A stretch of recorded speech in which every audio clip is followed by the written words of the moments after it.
and there's some interesting collaborations in this play. Which, to begin with, could you tell us about your collaboration with Katrina Lindsey for the design of the play? Yes, I mean, Katrina and I have worked before, just on Twelfth Night, which actually, in some ways, there's some resonances that cross over. It also explores the loss of youth and the loss of love, actually. I think Shakespeare and Noel Cowards, they share a lot, and they also both write brilliantly for women. It's also profound comedy, Twelfth Night. It's absolutely brilliant piece of witty writing for the women particularly. So that's and it's incredibly sexy. So funnily enough, on those levels, I think it shares with Private Lives, and it looks at this twist of couples, never being able to get it together, and yet deeply wanting each other. So it has many ingredients that are the same. On the other hand, Twelfth Night is epic, and we did it at the Royal Exchange in the Round.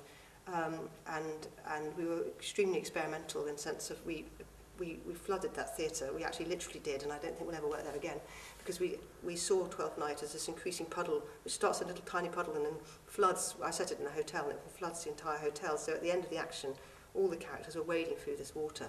And I loved working with Katrina for the bravery of our ideas. And with Private Lives, I was really pleased to work with her again, partly because she's got such a brilliant sensual and sensuous take on costuming and again, femininity. And also because I knew I could relax and explore,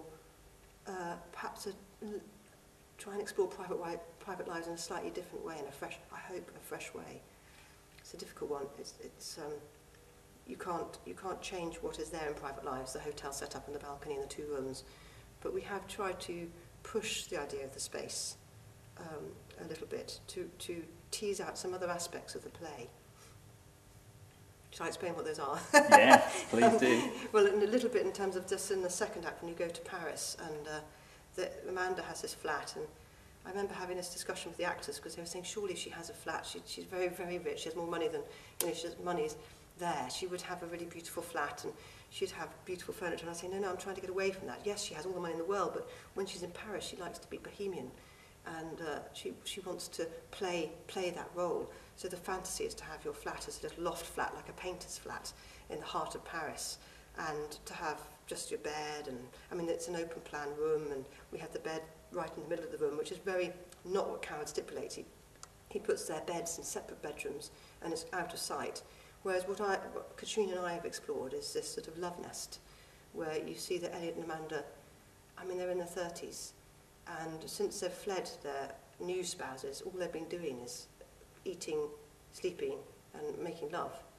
So I wanted to get that tangle of sweat and food and wine, and something, again, very sensual about their existence, that can struggle sometimes with the pure comedy of it, but I somehow wanted to all of us to understand them much more in a much more human way, just like you and I. What would we do if we were reunited with the person we love best, and we hadn't seen them for 5 years? I'm just getting that right. 5 years, yeah.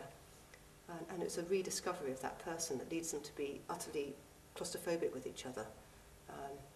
So in some ways, I'm trying to.